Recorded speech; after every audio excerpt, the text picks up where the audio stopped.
Este video consistirá principalmente en el poblamiento de América. Este video tendrá tres partes.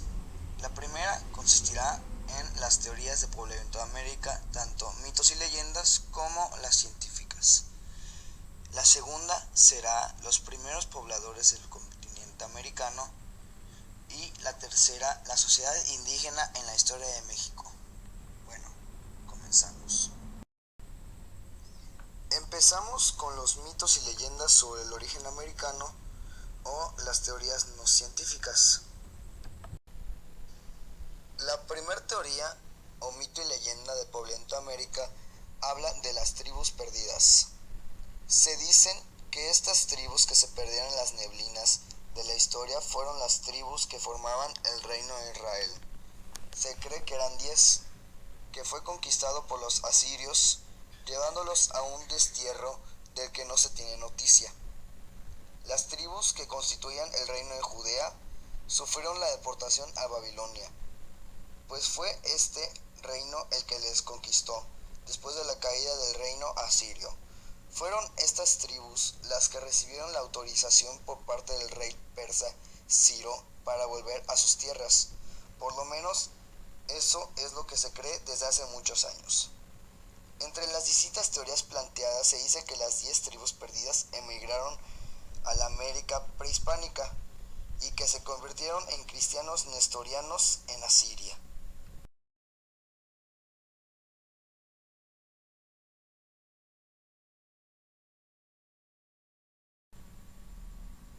La leyenda de Atlántida parte de Platón hacia el 350 a.C., el cual en los diálogos Timeo y Critias cuenta la historia de una civilización floreciente que vivía en una isla más allá de las columnas de Hércules, nombre antiguo del estrecho de Gibraltar. Él aseguraba basarse en el sabio griego Solón, que 200 años antes decía haber oído en Egipto que una isla había sido destruida al oeste como consecuencia de un gran cataclismo que la sumergió en las aguas en tan solo unas horas. La teoría de la Atlántida se trata principalmente de que cuando la Atlántida se hundió, los seres de la Atlántida fueron forzados a dejar su tierra querida navegando por lomos de los delfines y llegaron a una isla que le llamaron Aurora, después conocida como América. Pasado el tiempo, evolucionaron y descubrieron la agricultura y otras cosas. Esta teoría habla o se refiere a los fenicios o cartagineses. Se dicen que estos pueblos eran de grandes navegantes. Surcaron los mares cruzando el Atlántico hasta llegar a las costas americanas y así se dio llegada a los primeros pobladores en América.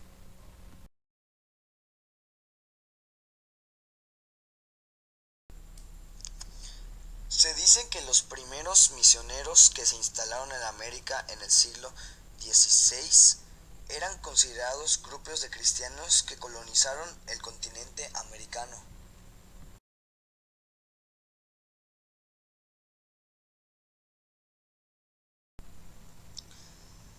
La quinta teoría nos indica que a mediados del siglo XVII se decía que habían dos creaciones, y dos Adanes y dos Evas, uno que era descendiente de nativos americanos y otro de la Biblia de donde venían los israelitas.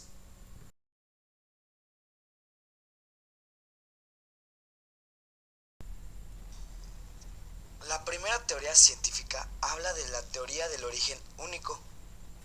A principios del siglo XX, el investigador Alec Hirdica propuso en la teoría del origen único que los primeros pobladores del continente americano llegaron de Asia hace más de 10.000 años, cruzando por el estrecho de Bering.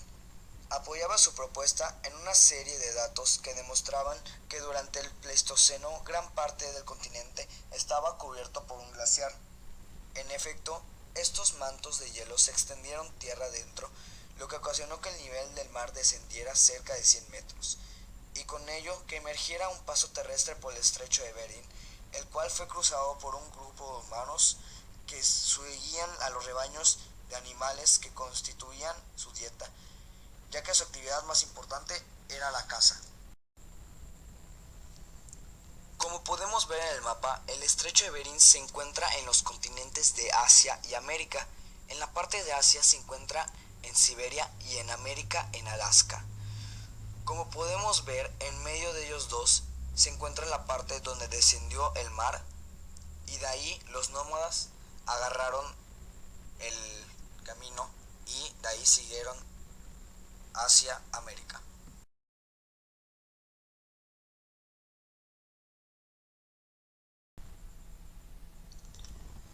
La segunda teoría habla de la teoría del origen múltiple. En 1925, el investigador Méndez Correa opinaba que el continente americano fue poblado por el sur, desde Australia, pasando por la Antártica, cuando presentaba condiciones favorables para el tránsito de personas.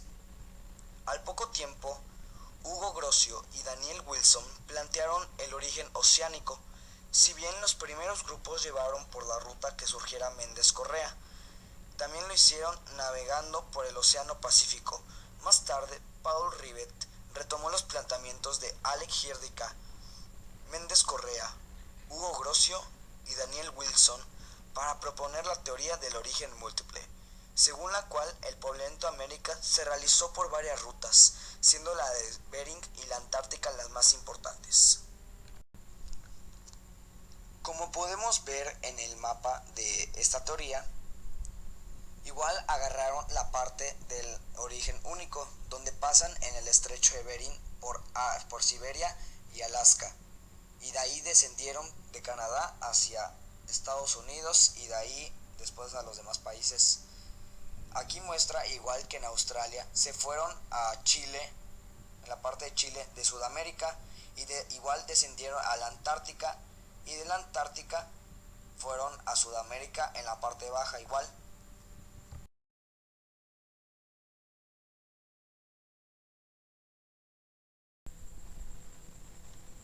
La tercera teoría habla de la teoría del origen africano o la teoría de sustitución.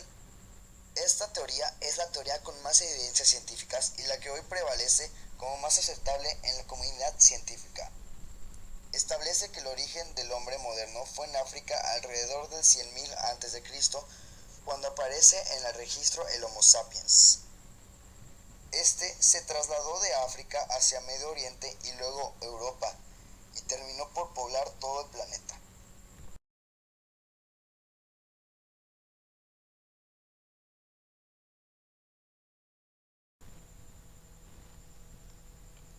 La cuarta teoría y última científica habla de la teoría del origen autóctono. La teoría más aceptada sobre el origen y desarrollo de la humanidad dice que el hombre nació en África y que fue migrado hacia todas partes del mundo. Los primeros humanos llegaron a América cruzando el estrecho de Bering hace aproximadamente 40.000 años y fue a partir de ahí que se extendieron por todo el continente. Sin embargo, según la teoría del origen autóctono, creada en la década de 1980, se afirmaba que toda la humanidad había surgido en América del Sur. Si bien la teoría estaba sostenida por pruebas, herramientas de piedra, huesos y pruebas de incendios hechos por el hombre que hace 3,5 millones de años, no agradó mucho a la comunidad científica. Durante 10 años, Ameghino se dedicó a buscar restos fósiles en una zona argentina llamada Pampeana. Tuvo bastante éxito en el exterior. En su país la teoría no causó emoción, por lo que Ameghino exhibió en 1978 en París una colección arqueológica y paleológica muy importante.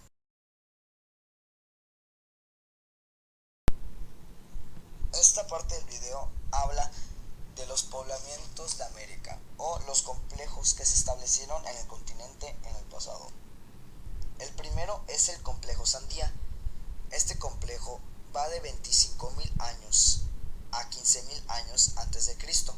En este periodo, pequeñas bandas de cazadores nómadas eurasiáticas penetran al continente tras las manadas de animales pleistocénicos, especialmente el mamut y el caballo.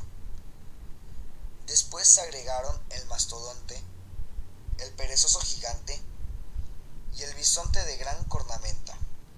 Los cazadores usaban largos dados con puntas lanceoladas y con una escotadura lateral u hombro, llamadas puntas sandía, debido al sitio de Nuevo México de ese nombre, donde se encontraron por primera vez.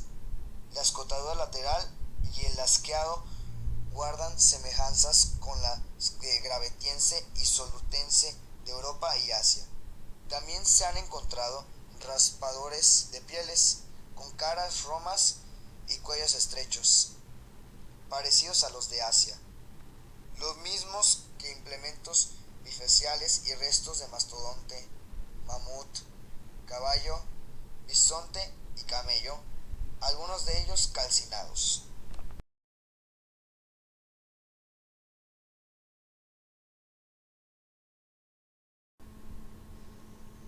El segundo complejo se llama complejo Clovis. El complejo Clovis es posterior al Sandía. Es denominado Clovis, que va de 15.000 a 9.000 años antes de Cristo. Nos permite seguir los pasos de la tecnología de aquel hombre prehistórico americano. Depende entonces más del mamut, o quizá más bien se especializa en su caza. Los hombres de este periodo se desplazan también por las llanuras de Estados Unidos, por eso se le llama igualmente cultura llano. Hubo en el complejo Clovis puntas de proyectil acanaladas, implementos de hueso, martilladores, raspadores, buriles o grabadores y cuchillos hechos de lascas, asociados generalmente a huesos de mamut. Aunque en el sitio Lenner de Arizona se hallaron también huesos de tapir, caballo y bisonte. Las puntas de Clovis se caracterizan por su forma lanceolada, lados paralelos o ligeramente convexos, bases cóncavas y acanaladas sobre una o dos caras, hechas por el desprendimiento de varias lascas, y una acanaladura es más larga que otra.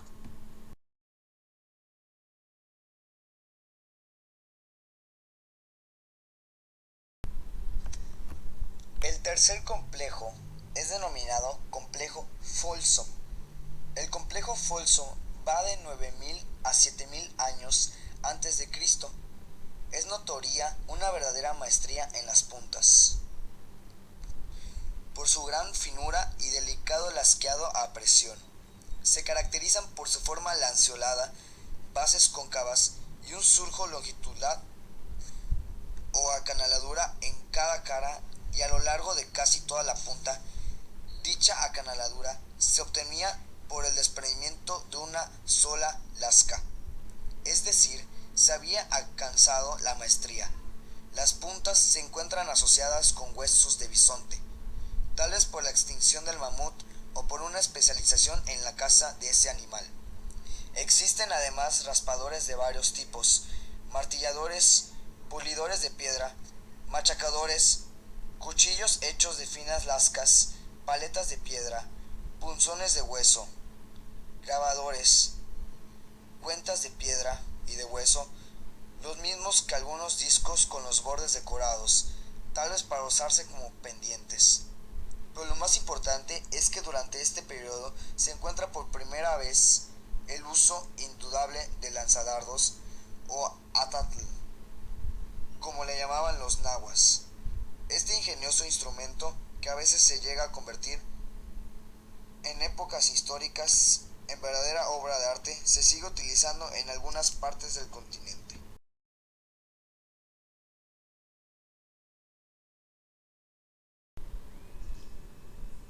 La tercera parte del video habla de la etapa lítica y sus periodos en México. En el territorio que ocupa México se han encontrado indicios de presencia humana desde hace más de 30.000 años. Los sitios que destacan por la antigüedad de los objetos localizados son Chimalhuacán, Estado de México; El Cedral, San Luis Potosí; Tlapacoya, Estado de México; Caulapán, Puebla; Laguna de Tlapala, Baja California; y Los Grifos, Chiapas. La etapa lítica es el periodo más antiguo de la historia de México. Abarca desde la llegada de los primeros pobladores hace 33.000 años hasta 2500 a.C., cuando apareció la vida sedentaria y se desarrolló la agricultura. Tuvo una duración de 30.500 años y aunque se le denomina lítica, esto no significa la ausencia de herramientas hechas con otros materiales, pero sí debíamos reconocer que la mayor parte de sus utensilios fueron elaborados básicamente de piedra. La etapa lítica se divide en tres partes: arqueolítico, cenolítico y protoneolítico. La etapa arqueolítica es la más vieja. Duró de 30.000 a 14.000 a.C. El clima por esos tiempos era húmedo, frío y había muchas corrientes de agua que favorecieron el desarrollo de pastizales donde se alimentaba la fauna. Muchos grupos de personas en oleadas llegaron paulatinamente al continente americano. Creaban utensilios utilizando madera y piedra, los cuales se utilizaban apropiadamente para cazar enormes animales, y vivían también dedicados a la recolección en pequeños grupos familiares. Como habla aquí, las herramientas eran hechas con piedra de grandes dimensiones y toscos acabados con la técnica de percusión o golpeo directo para darles formas bifaciales, es decir, dos caras. Se han localizado objetos de este tipo en Tlapacoya, Estado de México, y Loltún, Yucatán.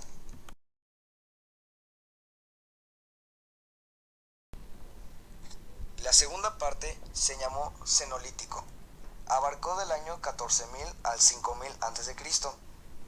En esta etapa, importantes transformaciones hubo en el clima, la flora y la fauna. La aridez hizo que desaparecieran bosques y pastizales y con ellos todos los animales de gran tamaño. El ser humano tuvo que adaptarse a las nuevas condiciones ambientales y desarrollar trabajo más fino en el tallado de piedras para cazar a presas más pequeñas. Comenzó a manufacturar puntas de proyectiles con bordes filosos y piedras de hueso y concha, no solo como instrumentos de trabajo, sino también con fines ornamentales. Se organizó en grupos más numerosos con una incipiente división de trabajo. Se dividió en dos partes: el Cenolítico inferior, que abarcó del 12.000 al 7.000 a.C. En esta etapa aparecieron las puntas de proyectil de doble cara tipo Clovis y los instrumentos de molienda como morteros y molcajetes. El Riego y Cotzcatlán en Puebla, Cuenta de Diablo, Tamaulipas, Tecolote en Hidalgo y Complejo Ciénegas en Coahuila son sitios con evidencias de este periodo. La segunda parte fue el Cenolítico superior, que abarcó del 7.000 al 5.000 a.C. Tuvo continuidad la producción de herramientas del mismo tipo, pero en lo que se refiere a la recolección se tomó mayor auge y domesticaron algunas partes como el maíz, calabaza, chile, amaranto y el frijol. Corresponden a dicha etapa Santa Isabel e Iztapán, Estado de México, el Riego, las abejas y Cotzcatlán en Puebla, y cultura de las nieves en Chihuahua y Coahuila.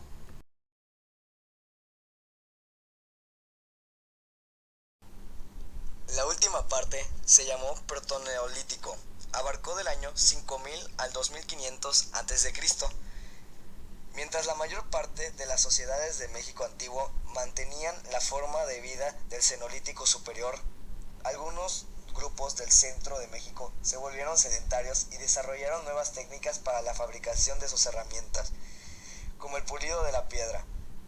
Además se inició el cultivo del temporal de maíz, frijol, calabaza, tomate, cacao, chile y aguacate, y la domesticación de animales como el perro cebado y el guajolote.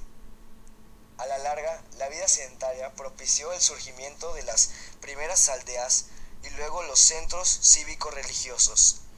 Los sitios correspondientes a este horizonte son San Nicolás, Querétaro, Tlapacoya, Estado de México, Las Abejas, Puebla y Gila Naquitz, en Oaxaca.